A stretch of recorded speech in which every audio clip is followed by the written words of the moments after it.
Good evening money persons, welcome to daily మనిషి number 709. ఈరోజు daily మనిషిలో మార్కెట్లో ఉన్న ఇంపార్టెంట్ అప్డేట్స్ అన్ని వన్ బై వన్ క్విక్గా డిస్కస్ చేసేద్దాం. ముందుగా మార్కెట్ అప్డేట్ చూసినట్లయితే మొన్న night US fed meeting outcome వచ్చిన దగ్గర నుంచి గ్లోబల్ మార్కెట్స్లోని పాజిటివ్ ట్రెండ్ కనపడుతుంది. ఈవెన్ మన మార్కెట్ కూడా పాజిటివ్గా రియాక్ట్ అవుతుంది. నిన్న కూడా మన మార్కెట్లోని మంచి పాజిటివ్ మూమెంటం చూసాం అండ్ సేమ్ పాజిటివ్ మూమెంటమే ఈ రోజు కూడా కంటిన్యూ అయింది. చివరికి ఈ రోజు సెషన్లో సెన్సెక్స్ 969 పాయింట్స్ పెరిగి 71,483 పాయింట్స్కి క్లోజ్ అయినట్లయితే నిఫ్టీ 273 పాయింట్స్ పెరిగి 21,456 పాయింట్స్కి క్లోజ్ అయింది. అండ్ ఈ రోజు సెషన్లో మిడ్ క్యాప్ ఇండెక్స్ 0.14% పెరిగినట్లయితే స్మాల్ క్యాప్ ఇండెక్స్ 0.78% పెరిగింది అండ్ బ్యాంక్ నిఫ్టీ 0.86% పెరిగింది. నిన్న మనం డిస్కస్ చేసుకున్నాం కదా, యూఎస్ ఫెడ్ దగ్గర నుంచి ఏదైతే కామెంటరీ వచ్చిందో అది టెక్ స్టాక్స్ రిలేటెడ్ గా చాలా పాజిటివ్ అని. సో ఈ రోజు సెషన్ లో కూడా most of the tech stocks లో అయితే పాజిటివ్ మూమెంటం కనపడింది. నెక్స్ట్ మొన్న night US fed meeting outcome వచ్చిన దగ్గర నుంచి నిన్న అండ్ ఈ రోజు మన మార్కెట్ లో చాలా పాజిటివ్ మూమెంటం కనపడింది కదా. సో మార్కెట్స్ లో ఎటువంటి పాజిటివ్ ర్యాలీ కనపడుతున్నటువంటి ఇటువంటి టైంలోని ఒక నెగటివ్ న్యూస్ కూడా సర్క్యులేట్ అవుతుంది. యూఎస్ కి చెందిన ఫేమస్ ఇన్వెస్టర్ అయినటువంటి కైల్ బాస్ గారు మీడియాతో మాట్లాడుతూ కొన్ని ఇంట్రెస్టింగ్ కామెంట్స్ చేయడం జరిగింది. లాస్ట్ 1 to 2 years అంటే కోవిడ్ తర్వాత నుంచి మనం చూసినట్లయితే చైనీస్ ఎకానమీ కంప్లీట్ గా రీఓపెన్ అవ్వకపోవడం అండ్ చైనాలోని housing and real estate market అయితే చాలా స్ట్రగుల్స్ ని ఫేస్ చేస్తుండడం, ఇటువంటి ఇష్యూస్ అవి మనం కంటిన్యూస్ గా వింటున్నాం కదా. లైక్ వీళ్ళు ఇక్కడ ఆర్టిఫిషియల్ గా డిమాండ్ క్రియేట్ చేశారని, కాకపోతే రియల్ డిమాండ్ ఇప్పుడు కనపట్లేదు కాబట్టి వీళ్ళ రియల్ ఎస్టేట్ సెక్టర్ అయితే బాగా స్ట్రగుల్ అవుతుందని అది చెప్పే అప్డేట్స్ వచ్చాయి కదా.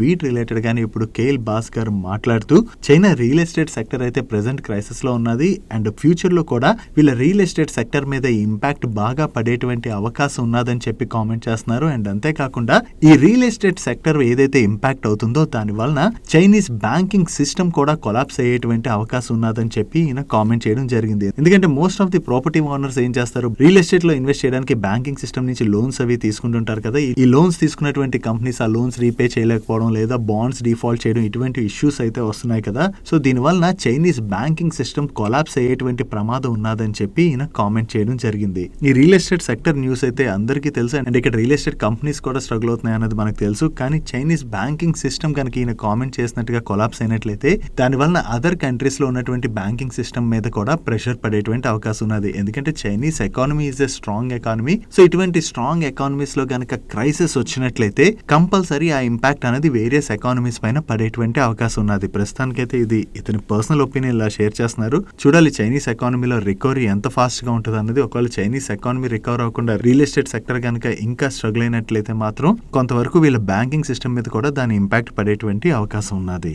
డైలీ మార్కెట్ లో వచ్చేటువంటి ఇటువంటి ఇంపార్టెంట్ అప్డేట్స్ ని మీతో డీటెయిల్ గా షేర్ చేయడానికి మన మనీ పర్స్ టీమ్ ఏవైతే ఎఫర్ట్స్ పెడుతుందో ఆ ఎఫర్ట్స్ కనుక మీకు హెల్ప్ఫుల్ అవుతున్నట్లయితే వీడియోని మర్చిపోకుండా లైక్ చేయడానికి ప్రయత్నించండి. నెక్స్ట్ మన సెన్సెక్స్ రీసెంట్ గానే 70,000 పాయింట్స్ మైల్ స్టోన్ ని టచ్ అయింది కదా.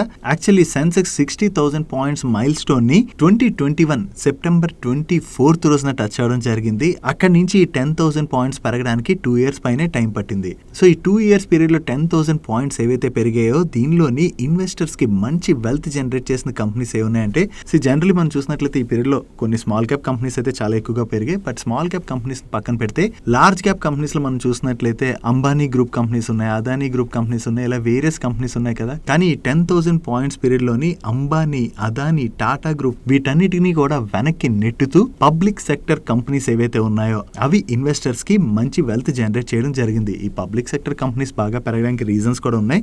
Like government of India railway infra side చాలా స్ట్రాంగ్ గా ఫోకస్ చేయబోతున్నట్టుగా ప్రీవియస్ గా కామెంట్స్ కూడా చేసే, దాంతో రైల్వే స్టాక్స్ లో ర్యాలీ చూసాం. అండ్ అలాగే డిఫెన్స్ సెక్టర్ సైడ్ కూడా గవర్నమెంట్ ఆఫ్ ఇండియా దగ్గర నుంచి మంచి స్పెండింగ్ కనబడుతుంది. దాంతో డిఫెన్స్ పిఎస్యూ స్టాక్స్ లో కూడా మనకి మంచి ర్యాలీ కనపడింది. ఇలా వీటితో పాటు వేరియస్ పిఎస్యూ స్టాక్స్ లో అయితే ఈ పీరియడ్ లోని మంచి ర్యాలీ చూడడం జరిగింది. సో సెప్టెంబర్ 24, 2021 పీరియడ్ తో కంపేర్ చేస్తే ఈ పిఎస్యూ కంపెనీస్ యొక్క మార్కెట్ క్యాప్ లోని ఏకంగా 129.9% పెరగడం జరిగింది. అదే Tata group market cap just 33% పెరిగినట్లయితే అదానీ గ్రూప్ మార్కెట్ క్యాప్ 46% పెరిగింది అండ్ రిలయన్స్ మార్కెట్ క్యాప్ 10% పెరిగింది. సో వీటన్నిటితో కంపేర్ చేస్తే అన్నిటికన్నా ఎక్కువగా పిఎస్యూ కంపెనీసే ఈ పీరియడ్ లోని ఇన్వెస్టర్స్ కి మంచి వెల్త్ జనరేట్ చేసినట్టుగా ఉన్నట్లుగా మనం అర్థం చేసుకోవచ్చు. ఇంకా ఏ కంపెనీస్ ఎంత పర్సెంటేజ్ పెరిగాయి అన్నది మీరు ఇక్కడ స్క్రీన్ పై చూడొచ్చు. కాకపోతే లాస్ట్ 2 years లో మనం ఇక్కడ PSU కంపెనీస్ లో ర్యాలీ ఏదైతే చూసామో దాంతో most of the PSU stocks present చూసినట్లయితే కొంచెం ఎక్స్పెన్సివ్ వాల్యుయేషన్స్ లోనే ట్రేడ్ అవుతున్నాయి. సో ఈ వాల్యుయేషన్స్ తగ్గినట్లుగా కమింగ్ క్వార్టర్స్ లో వీళ్ళ దగ్గర నుంచి ఎటువంటి రిజల్ట్స్ వస్తాయన్నది మనం చూడాలి. ఈ మంచి రిజల్ట్స్ పోస్ట్ చేసాయనుకోండి ఫ్యూచర్ లో కూడా స్టాక్స్ పెరిగేటువంటి అవకాశం ఉన్నది. అలా కాకుండా ఈ వాల్యుయేషన్స్ ని జడ్జ్ చేసే విధంగా వీళ్ళ నెంబర్స్ కనుక లేనట్లయితే స్టాక్స్ లో కొంత పుల్ బ్యాక్ కూడా చూసే అవకాశం ఉన్నది. నెక్స్ట్ అదానీ గ్రూప్ దగ్గర నుంచి ఒక బిగ్ అనౌన్స్మెంట్ వచ్చింది.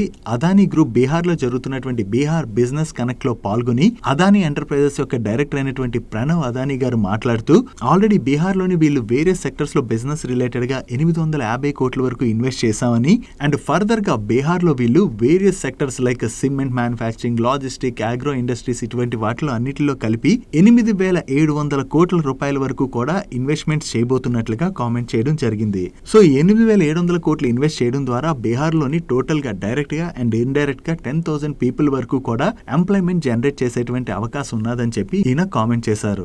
అదానీ గ్రూప్ వేరే సెక్టర్స్ లో ఉన్నటువంటి కొన్ని కంపెనీస్ అయితే కంటిన్యూస్ గా అక్వైర్ చేసుకుంటూ వాళ్ళ బిజినెస్ ని ఎక్స్పాండ్ చేసుకుంటూ వెళ్తున్నారు. అండ్ అంతేకాకుండా వీళ్ళ బిజినెస్ ఎక్స్పాన్షన్ ప్లాన్ లో భాగంగా వీళ్ళు వేరే స్టేట్స్ లోని ఇన్వెస్ట్ చేయడం కూడా జరుగుతుంది. సో దీనిలో భాగంగానే ఇప్పుడు బీహార్ లో కూడా వీళ్ళు స్ట్రాంగ్ గా ఇన్వెస్ట్ చేస్తూ వీళ్ళ బిజినెస్ ని అయితే ఎక్స్పాండ్ చేయబోతున్నట్టుగా ఈయన కామెంట్స్ ని బట్టి మనం అర్థం చేసుకోవచ్చు. ఈ అప్డేట్ ఎప్పుడైతే వచ్చిందో దాంతో ఈ రోజు సెషన్ లో అదానీ ఎంటర్ప్రైజెస్ స్టాక్ 3% పైనే పెరిగింది.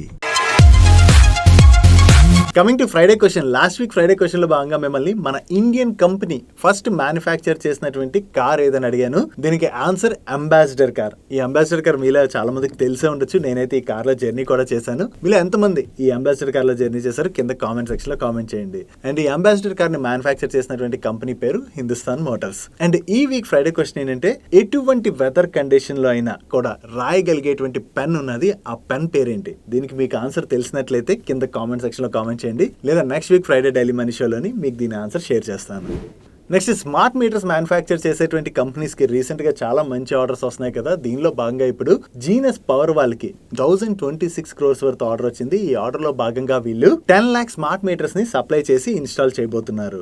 ఈ ఆర్డర్ తో కలుపుకొని జూలై 2023 నుంచి ఇప్పటి వరకు టోటల్ గా 16,000 crores ప్లస్ ఆర్డర్స్ అయితే వీళ్ళకి వచ్చాయి. దీంతో వీళ్ళ ఆర్డర్ బుక్ ఇప్పుడు 20,000 crores కి రీచ్ అయినట్టుగా వీళ్ళ మేనేజ్మెంట్ చెప్తుంది. సో కంటిన్యూస్ గా వీళ్ళ ఆర్డర్స్ ని విన్ అవుతుండడం కంపెనీ రిలేటెడ్ గా పాజిటివ్. ఇప్పుడు కొత్తగా అప్రాక్సిమేట్లీ 1,000 crores వర్త్ ఆర్డర్ వచ్చిందని అప్డేట్ చేయడంతోనే ఈ రోజు సెషన్ మనం జీనస్ పవర్ స్టాక్ లో పాజిటివ్ మొమెంటం చూసాం.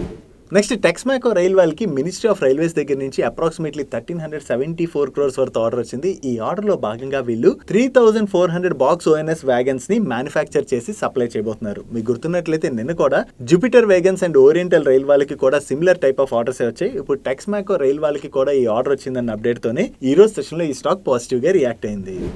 నెక్స్ట్ పీబీ ఫిన్టెక్ రిలేటెడ్ గా ఒక నెగిటివ్ అప్డేట్ ఉన్నది. ఈ పీబీ ఫిన్టెక్ వాళ్ళకి పైసా బజార్ ఉన్నది కదా. ఈ పైసా బజార్ ద్వారా వీళ్ళు లోన్స్, క్రెడిట్ కార్డ్స్ ఇటువంటివన్నీ కస్టమర్స్ కి ఆఫర్ చేస్తూ ఉంటారు. ఈ పైసా బజార్ యొక్క ప్రిన్సెస్ లోని ఈ December 13th and 14th రోజున ఇన్కమ్ ట్యాక్స్ డిపార్ట్మెంట్ వాళ్ళు సెర్చ్ ఆపరేషన్స్ కండక్ట్ చేసి సర్టెన్ వెండర్స్ రిలేటెడ్ గా ఇన్ఫర్మేషన్ అయితే వీళ్ళని అడిగారని అండ్ వీళ్ళు అఫీషియల్స్ అడిగినటువంటి ఇన్ఫర్మేషన్ అంతా ప్రొవైడ్ చేసి అఫీషియల్స్ కి కోఆపరేట్ చేసినట్టుగా చెప్తున్నారు. యాజ్ ఆఫ్ నో చూసినట్లయితే ఓన్లీ సెర్చ్ ఆపరేషన్స్ అయినట్టుగా వీళ్ళు అప్డేట్ చేస్తున్నారు. ఫర్దర్ గా దీని రిలేటెడ్ గా ఎటువంటి ఇన్ఫర్మేషన్ వస్తుంది అన్నది మనం చూడాలి. అండ్ దీంతో పాటుగా పీబీ ఫిన్టెక్ రిలేటెడ్ గా మరొక అప్డేట్ కూడా ఉన్నది. ఈ పీబీ ఫిన్టెక్ లో ఈ రోజు ఒక బ్లాక్ ట్రేడ్ జరిగింది. ఈ బ్లాక్ ట్రేడ్ లోని 1.14 crore షేర్స్ అంటే అప్రాక్సిమేట్లీ 2.5% ఈక్విటీ హ్యాండ్స్ చేంజ్ అయింది. దీనిలో బయర్స్ ఎవరు, సెల్లర్స్ ఎవరు అన్నది మనకి ఈ రోజు నైట్ కి అప్డేట్ అవుతుంది. Next end to end solar services offer చేసేటువంటి రిలయన్స్ గ్రూప్ కంపెనీ అయిన స్టెర్లింగ్ అండ్ విల్సన్ రిలేటెడ్ గా 2 అప్డేట్స్ ఉన్నాయి. దీనిలో ఫస్ట్ అప్డేట్ వీళ్ళు ప్రీవియస్ గా QIP రూట్ లో 1,500 crores ఫండ్ రైజ్ చేయబోతున్నట్టుగా అనౌన్స్ చేశారు కదా. ఈ QIP అయితే కంప్లీట్ అయిపోయింది. ఈ QIP లో ఎవరైతే పార్టిసిపేట్ చేశారో వాళ్ళందరికీ వీళ్ళు షేర్స్ కూడా అలాట్ చేయడం జరిగింది. సో ఈ QIP లోని various mutual fund companies and అలాగే మార్క్యూ ఇన్వెస్టర్స్ నుంచి వీళ్ళకి చాలా మంచి రెస్పాన్స్ వచ్చినట్టుగా చెప్తున్నారు. మీరు చూసినట్లయితే ఈ QIP లో వీళ్ళు Goldman socks, abacus fund and PNP పరిబాస్ వంటి వాళ్ళకి షేర్స్ ని అలాట్ చేశారు. ఇది కంపెనీ రిలేటెడ్ గా పాజిటివ్. దీంతో పాటుగా వీళ్ళ రిలేటెడ్ గా మరొక పాజిటివ్ అప్డేట్ కూడా ఉన్నది. వీళ్ళ దుబాయ్ బేస్డ్ సబ్సిడరీ కంపెనీ అయినటువంటి sterling and Wilson international ఎఫ్సిటీ Dubai వాళ్ళు ప్రీవియస్ గా చైనాకి చెందినటువంటి జిన్కో సోలార్ వాళ్ళ పైన ఇంటర్నేషనల్ కోర్ట్ లోని ఆర్బిట్రేషన్ ఫైల్ చేయడం జరిగింది. దీనిలో వీళ్ళకి ఫేవర్ గా వెర్డిక్ట్ వచ్చింది. వీళ్ళకి ఫేవర్ గా ఇప్పుడు వెర్డిక్ట్ రావడంతో ఈ చైనీస్ కంపెనీ దగ్గర నుంచి వీళ్ళకి అప్రాక్సిమేట్లీ 254 crores రిసీవ్ చేసుకున్నట్టుగా చెప్తున్నారు. Next web based development, e commerce services and అలాగే పేమెంట్ బేస్డ్ సర్వీసెస్ ఆఫర్ చేసేటువంటి టెక్ కంపెనీ అయిన ఇన్ఫీ ఇన్ఫీబీమ్ వాళ్ళు వాళ్ళ బిజినెస్ ఎక్స్పాన్షన్ ప్లాన్ లో భాగంగా పిరమిడ్ టెక్నాలజీస్ ప్రైవేట్ లిమిటెడ్ అనేటువంటి కంపెనీలో 25 crores ఇన్వెస్ట్ చేయడం ద్వారా 49% స్టేక్ ని అక్వైర్ చేయడం జరిగింది. ఈ పిరమిడ్ టెక్నాలజీస్ అనేటువంటి company domestically and globally AI based fintech solutions ని ఆఫర్ చేస్తూ ఉంటుంది. ఈ కంపెనీని అక్వైర్ చేయడం ద్వారా వీళ్ళు lending platform, stock broking, mutual funds and అలాగే ఇన్వెస్ట్మెంట్ బ్యాంకర్స్ ఉంటారు కదా, వీళ్ళకి కావాల్సినటువంటి ప్లాట్ఫామ్ సొల్యూషన్స్ అన్ని ఆఫర్ చేయబోతున్నట్టుగా వీళ్ళు అనౌన్స్ చేశారు. సో దీని ద్వారా వీళ్ళ బిజినెస్ ఎక్స్పాన్షన్ జరుగుతుంది కదా, అది ఇన్ఫీబీమ్ రిలేటెడ్ గా పాజిటివ్. దాంతోనే ఈ రోజు సెషన్ లో ఈ స్టాక్ లో మనం పాజిటివ్ మూమెంటం చూసాం. నెక్స్ట్ లాస్ట్ ఫ్యూ ఇయర్స్ గా చూసినట్లయితే ఆన్లైన్ లో ఫుడ్ ఆర్డర్స్ పెట్టుకునే వాళ్ళ సంఖ్య క్రమక్రమంగా పెరిగిపోతుంది కదా, దీంతో ఈ ఆన్లైన్ ఫుడ్ డెలివరీ బిజినెస్ చేసేటువంటి కంపెనీస్ అయిన స్విగ్గీ, జొమాటో వాళ్ళ బిజినెస్ కూడా కంటిన్యూస్ గా గ్రో అవుతుంది. సో ఇప్పుడు వీటి గురించి మనం ఎందుకు మాట్లాడుకుంటున్నాం అంటే 2023లోని స్విగ్గీ బిజినెస్ హైలైట్స్ అయితే వచ్చాయి. దీనిలో మనం చూసినట్లయితే ఇండియాలో ఎక్కువ మంది ఆన్లైన్ లోని బిర్యానీ ఆర్డర్స్ నే పెట్టుకోవడం జరిగింది. అండ్ ఎవ్రీ సెకండ్ కి స్విగ్గీలోని 2.5 బిర్యానీస్ ఆర్డర్స్ అయితే అయ్యాయని చెప్పి స్విగ్గీ వాళ్ళు షేర్ చేస్తున్నారు. మరొక సర్ప్రైజింగ్ థింగ్ ఏంటంటే 2023 ఇయర్ లోని ఈ స్విగ్గీ యూజర్ ఒక అతను ఏకంగా 42,30,000 రూపీస్ ఫుడ్ ఆర్డర్స్ కోసం స్పెండ్ చేసినట్టుగా వీళ్ళు షేర్ చేస్తున్నారు. ఏకంగా 42,30,000 అది ఒక సంవత్సరంలో ఫుడ్ ఆర్డర్స్ రిలేటెడ్ గా స్పెండింగ్ అంటే ఇట్స్ రియల్లీ సర్ప్రైజింగ్ థింగ్. నాకు తెలుసు ఒక వ్యక్తి అయితే ఇంత డబ్బులు పెట్టి ఆర్డర్స్ పెట్టి తినడం చాలా కష్టం. మేబీ ఒక 4 మెంబర్స్ ఉన్న ఫ్యామిలీ అయినా కూడా అంత ఫుడ్ ఆర్డర్ పెట్టుకుని తినడం అనేది కష్టం. ఏమైనా పార్టీస్ కోసం అది వీళ్ళు ఏమైనా ఆర్డర్ పెట్టారేమో మరి మనకు తెలియదు కంప్లీట్ డీటెయిల్స్ అయితే. But urban youth population continuous గా పెరుగుతుండడంతో ఈ ఆన్లైన్ ఫుడ్ డెలివరీ బిజినెస్ కూడా స్ట్రాంగ్ గానే గ్రో అవుతుంది. సో బిజినెస్ విషయంకి మనం పక్కన పెడితే ఒకటి మాత్రం గుర్తుపెట్టుకోవాలి, కోవిడ్ తర్వాత వేరియస్ హెల్త్ ఇష్యూస్ అయితే వస్తున్నాయి కదా, సో మన హెల్త్ మీద కూడా మనం ఫోకస్ చేయడం చాలా ఇంపార్టెంట్. ఆన్లైన్ ఫుడ్ ఆర్డర్ పెట్టుకోవడం చాలా ఈజీయే, కాకపోతే ఎక్కువగా ఈ బయట ఫుడ్ అది తింటున్నాం అనుకోండి మనకి హెల్త్ ఇష్యూస్ కూడా ఎక్కువ వచ్చేటువంటి ప్రమాదం ఉన్నది. కాబట్టి ఈ విషయంలో కొంచెం జాగ్రత్తలు అయితే తీసుకోవడం చాలా important. Next Samsung Android mobiles ఎవరైతే వాడుతున్నారో వాళ్ళ రిలేటెడ్ గా గవర్నమెంట్ సెక్యూరిటీ దగ్గర నుంచి ఒక ఇంపార్టెంట్ వార్నింగ్ వచ్చింది. సో ఒకవేళ మీరు సామ్సంగ్ మొబైల్స్ కనుక వాడుతున్నట్లయితే ఇది చాలా ఇంపార్టెంట్ అప్డేట్. ఈ సామ్సంగ్ ఆండ్రాయిడ్ మొబైల్స్ లో కూడా ఆండ్రాయిడ్ వెర్షన్ 11, 12, 13, 14 ఎవరైతే వాడుతున్నారో ఈ వెర్షన్స్ లోని కొన్ని సెక్యూరిటీ ఫ్లాస్ ఉన్నాయని, ఈ సెక్యూరిటీ ఫ్లాస్ ఉండడం వలన ఈ సైబర్ అటాకర్స్ ఉంటారు కదా, వాళ్ళు ఈ మొబైల్స్ ని హ్యాక్ చేసేటువంటి ప్రమాదం ఉన్నది. దాని ద్వారా మీ మొబైల్స్ లో ఉన్నటువంటి పర్సనల్ డేటా అనేది కొట్టేసేటువంటి ప్రమాదం ఉన్నదని చెప్పి గవర్నమెంట్ అయితే వార్న్ చేస్తుంది. సో వెంటనే ఈ ఆండ్రాయిడ్ మొబైల్స్ ఎవరైతే వాడుతున్నారో వాళ్ళకైతే సామ్సంగ్ దగ్గర నుంచి కొన్ని సెక్యూరిటీ అప్డేట్స్ వస్తాయి. వాటిని వెంటనే మీ మొబైల్లో అప్డేట్ చేసుకోమని చెప్తున్నారు. సో ఒకవేళ మీరు కనుక సామ్సంగ్ మొబైల్ వాడుతూ మీ మొబైల్లోని ఈ ఆండ్రాయిడ్ వర్షన్ ఉన్నట్లయితే చెక్ చేసుకోండి ఒకసారి, సామ్సంగ్ దగ్గర నుంచి ఏమైనా సెక్యూరిటీ అప్డేట్స్ వచ్చాయేమో. ఒకవేళ వచ్చినట్లయితే వెంటనే అప్డేట్ చేసుకుని మీ మొబైల్ ని ప్రొటెక్ట్ చేసుకోవడానికి ప్రయత్నించండి. నెక్స్ట్ డిఫెన్స్ PSU కంపెనీ అయినటువంటి భారత్ ఎలక్ట్రానిక్స్ లిమిటెడ్ వాళ్ళకి ఇండియన్ ఆర్మీ దగ్గర నుంచి 4,522 crores వర్త్ ఆర్డర్ వచ్చింది. ఈ ఆర్డర్ లో భాగంగా వీళ్ళు ఇండియన్ ఆర్మీకి వేరియస్ క్యాలిబరీస్ కోసం ఫ్యూజెస్ సప్లై చేయబోతున్నట్టుగా చెప్తున్నారు. అండ్ ఇంతే కాకుండా వీళ్ళు 6th డిసెంబర్ రోజు ఇచ్చినటువంటి లాస్ట్ డిస్క్లోజర్ తర్వాత వీళ్ళకి ఈ ఆర్డర్ కాకుండా అడిషనల్ గా మరొక 356 crores వర్త్ ఆర్డర్స్ వచ్చాయని, ఈ ఆర్డర్స్ వీళ్ళకి electronic warfare testers, medical systems, consumables and batteries వీటి రిలేటెడ్ గా వచ్చినట్లుగా షేర్ చేయడం జరిగింది. సో ఇప్పుడు వీళ్ళు చెప్పినటువంటి ఈ ఆర్డర్స్ తో కలుపుకుని ఫైనాన్షియల్ ఇయర్ 23-24 లోని వీళ్ళ ఆర్డర్ బుక్ 23,176 crores కి రీచ్ అయినట్లుగా వీళ్ళు షేర్ చేస్తున్నారు. ఇది కంపెనీ రిలేటెడ్ గా పాజిటివ్ కాబట్టి ఈ రోజు సెషన్ లో BEL స్టాక్ లో మనం పాజిటివ్ మూమెంటం చూసాం. Next telecommunication products and solutions offer చేసేటువంటి HFCL వాళ్ళ దగ్గర నుంచి ఒక ఇంట్రెస్టింగ్ అప్డేట్ వచ్చింది. ఈ HFCL వాళ్ళు డిఫెన్స్ అండ్ సెక్యూరిటీ ఫోర్సెస్ యొక్క ఇన్ఫర్మేషన్, సర్వేలెన్స్ ఇటువంటి వాటి కోసం యూజ్ చేసేటువంటి రాడార్ టెక్నాలజీస్ పైన ఫోకస్ చేయబోతున్నట్లుగా, దీని ద్వారా వీళ్ళు డిఫెన్స్ సెక్టర్ లోకి ఎంటర్ అవబోతున్నట్లుగా షేర్ చేయడం జరిగింది. దీనిలో భాగంగా ఈ HFCL వాళ్ళ సబ్సిడరీ కంపెనీ అయినటువంటి రాడిఫ్ ప్రైవేట్ లిమిటెడ్ వాళ్ళు ఈ radars and RF solutions design related గా అయితే కంప్లీట్ గా వర్క్ చేయబోతున్నట్టుగా వీళ్ళు షేర్ చేస్తున్నారు. సో వీళ్ళు డిఫెన్స్ సెక్టర్ లో కూడా వీళ్ళ కటింగ్ ఎడ్జ్ సొల్యూషన్స్ ని ఆఫర్ చేస్తామని చెప్పి అనౌన్స్మెంట్ చేయడంతోనే ఈ రోజు సెషన్ లోని HFCL స్టాక్ లో మనకి అంత పాజిటివ్ మూమెంటం కనపడింది.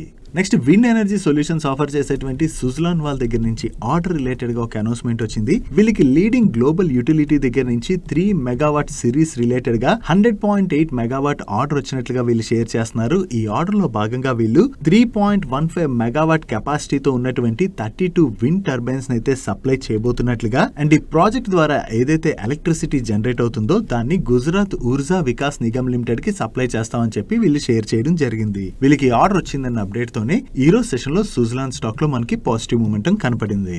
నెక్స్ట్ షిప్పింగ్ కంపెనీ అయినటువంటి the great eastern shipping company వాళ్ళ దగ్గర నుంచి ఈ రోజు ఒక అనౌన్స్మెంట్ వచ్చింది. వీళ్ళు 2004 లో బిల్డ్ చేసినటువంటి మీడియం రేంజ్ ప్రొడక్ట్ ట్యాంకర్ అయినటువంటి జగ్ ప్రభాని ఒక అన్ఐడెంటిఫైడ్ థర్డ్ పార్టీకి సెల్ చేసేందుకు గాను December 15th అంటే ఈ రోజు కాంట్రాక్ట్ సైన్ చేసినట్టుగా వీళ్ళు షేర్ చేస్తున్నారు. అండ్ ఈ వెసల్ ని వీళ్ళు న్యూ బయర్ కి ఫైనాన్షియల్ ఇయర్ 24 Q4 లోని డెలివర్ చేస్తామని చెప్పి షేర్ చేయడం జరిగింది. వీళ్ళు మీడియం రేంజ్ ప్రొడక్ట్ ట్యాంకర్ ని సెల్ చేస్తున్నారన్న అప్డేట్ రావడంతోనే ఈ రోజు సెషన్ లో the great eastern shipping company stock లో మనకి పాజిటివ్ మూమెంటం కనపడింది.